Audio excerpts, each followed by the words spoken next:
మా ప్రభువును ప్రియరక్షకుడునైన యేసుక్రీస్తు శక్తిగల నామములో మీ అందరికీ శుభములు. ప్రియమైన దేవుని బిడ్డలారా, మరి ఎలా ఉన్నారు? గతించిన దినమంతా కూడా ఆయన రెక్కల నీడలో మనందరినీ కాపాడి మరొక నూతనమైన దినంలో మనం ప్రవేశపెట్టిన విధానాన్ని బట్టి మరొకసారి వందనాలు చెల్లించుకుంటున్నామండి.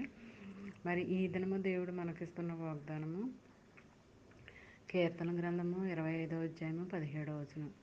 నా హృదయ వేదనలు అతి విస్తారములు, ఇక్కట్లలో నుండి నన్ను విడిపింపుము. నా బాధను నా వేదనను కనుగొనుము, నా పాపములన్నిటినీ క్షమించుము. ప్రియమైన దేవుని బిడ్డలారా, మరి నువ్వు ఎన్ని బాధల్లో ఉన్నప్పటికీ, ఎన్ని ఇబ్బందుల్లో ఉన్నప్పటికీ, ఎంత సమస్యలో ఉన్నప్పటికీ, మరి అందులో నుంచి నిన్ను విడిపిస్తాను, నిన్ను తప్పిస్తాను, నిన్ను బాధ పెట్టను అని దేవుడు ఆదరణకరంగా మాట్లాడుతున్నాడు నీతోను. అవి ఏ బాధలైనా ఏ సమస్యలైనా సరే వాటి నుంచి నీకు తప్పిస్తానని అంటున్నాడు, విడిపిస్తానని అంటున్నాడు. అంతేకాదండి, ఇక్కడ బాధలు వేదనలు పాపములు అన్నీ కూడా తొలగిస్తానని అంటున్నాడు, క్షమిస్తానని అంటున్నాడు. మరి ఇలాంటి దీవెన ఆశీర్వాదకరమైన వాగ్దానం మరి దేవుడు మనకి ఇస్తున్నాడంటే దేవునికి కృతజ్ఞత కలిగి ఉండాలండి.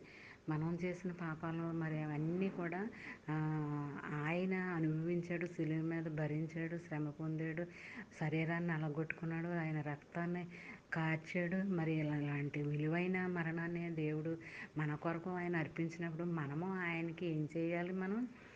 కాబట్టి కృతజ్ఞత అనేది మనం ఎప్పుడు కూడా కలిగి ఉండాలండి. కృతజ్ఞతాహీనులుగా మనం ఉండకూడదు, కృతజ్ఞత కలిగే ఉండాలన్నమాట. మరి అప్పుడే మన కుటుంబ సభ్యులు, మన బిడ్డల బిడ్డలు అందరూ కూడా క్షేమాన్నిచ్చి లేవనెత్తుతాడనమాట, ముందుకు నడిపిస్తాడనమాట. మరి అలాంటి చిన్న వాగ్దానం నీ ఫ్రెండ్స్ సర్కిల్లో పంపితే చదివిన వారు దీవించబడతారు, మీరు ఆశీర్వదించబడతారు. అలాంటి దీవెన ఆశీర్వాదకరమైన వాగ్దానాలు ఎప్పుడు కూడా మనం పొందుకుంటూనే ఉండాలి, చదువుకుంటూనే ఉండాలి. వాగ్దానాలే కదండి, బైబిల్ భాగాలు కూడా అలా చదువుకుంటూ ధ్యానించుకుంటూ ఉండాలి.